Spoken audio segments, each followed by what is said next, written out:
šírka a zemepisná dĺžka 21,86. Miesto pristátia dosky, ktoré znamenajú svet. Teleportujte sa!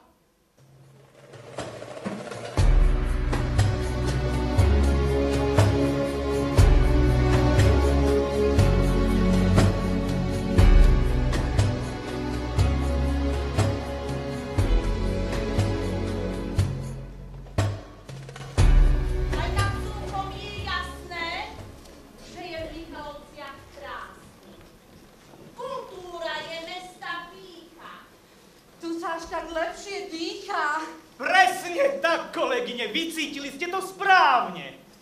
Tak ako my v Civile Zubári ideme sa pozrieť na zúbok jednej kultúrnej inštitúcie. Ja viem, ktorej. A ja. Ja neviem. Jaj, dávaj pozor, lebo takto u nás nezmaturuješ. Táto inštitúcia je... Mestské. Kultúrne. Stredisko. Čo? Zberné stredisko. Vám sa to smeje, ale mne vo vzdušnom víre nad Lomnickým štítom vypadol načúvací prístroj. Ale presne tak, kolegyňa, nazvali ste to tak inovatívne, tak inšpiratívne, lebo toto zberné stredisko má veľa čo? Veľa účinkujúcich. Veľa divákov. A v čase volie veľa subjektov. A voličov. A dobre, vidím, že máte výborný prehľad. A ja mám výborný výhľad. Pozrite, aký fešák. Presne vojny. Ktorý? Kde sedí? Ten v štvrtom rade? Ten v strede? To nie. Kolegyne, ste dámy v najlepších rokoch. Čo? Mám vrtieť v bokoch?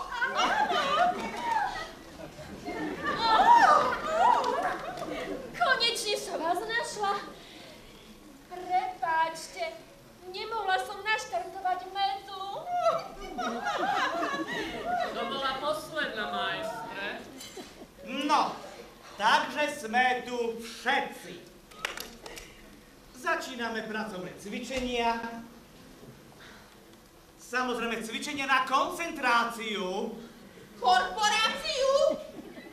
A zapíš do budúceho snemu. Nemáme vyčerpané eurofondy. Mám pýtať 3000 eur? Nebuď škrob. Pýtaj 5. Takže pracujeme, premýšľame, pracujeme s rekvizitou, nie naturálne, ale imaginárne. Otvoríme tretie oko. Vidí niekto niečo? Ja vidím, ale slabo. To je rok 2015. Málo. Skoncentruj sa. Ja vidím rok 2040. Málo. Sústreď sa. Živio.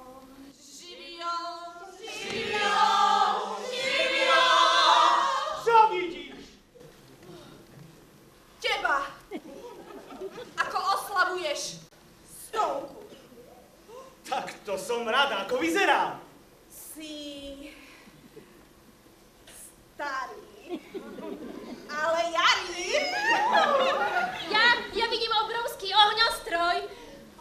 Wow. To v preklade znamená fíha. 100 má Mestské kultúrne stredisko. Na námestí Osloboditeľov, na rozbitom parkovisku, stojí moderná 10-poschodová budova.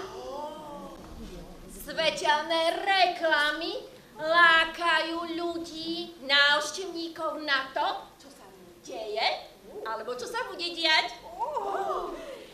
Bože, veď to je kino a plné ľudí. No jasné, veď doba 3D premietania je už dávno pravekom. A v tom kine na plátne je mladý, 3 Oscarmi ovenčený Slovák Michalovčan. Ten, čo sa o 40 rokov narodí na strane, no? Áno, presne chudák Michal zostúpi z plátna, graciózne zapozuje všetkým, ktorí chcú stáť. A vráti sa na plátno. A viete, kde začínal? No. V divadle pri Fontáne.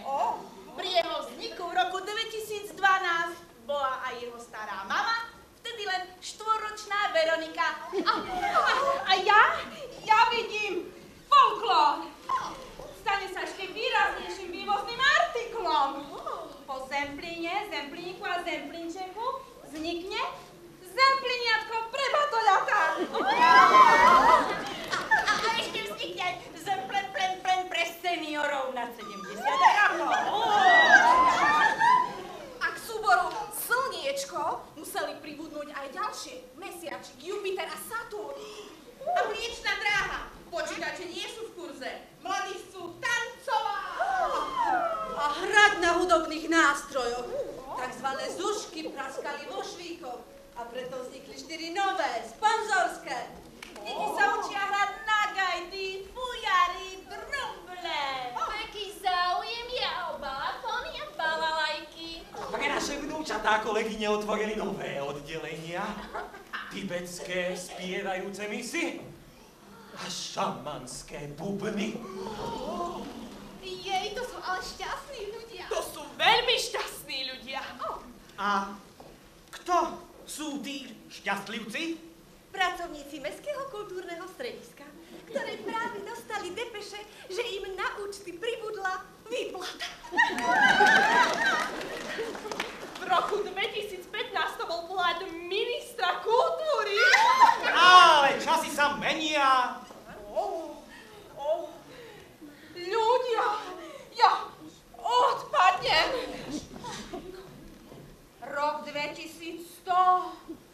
Michalovce, Európske hlavné mesto kultúry. Nechcejú nám zaplatiť faktúry? Hlavné mesto kultúry. No hovorím, faktúry. Prúdia sem davy turistov z celého sveta. Kvôli tomu museli na Kapušianskej ulici postaviť letisko. Ja nič nevidím.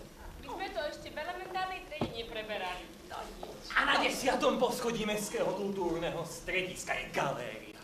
A v nej stredobodom pozornosti na 5 rokov požičaný obraz z Paríža. Mona Lisa.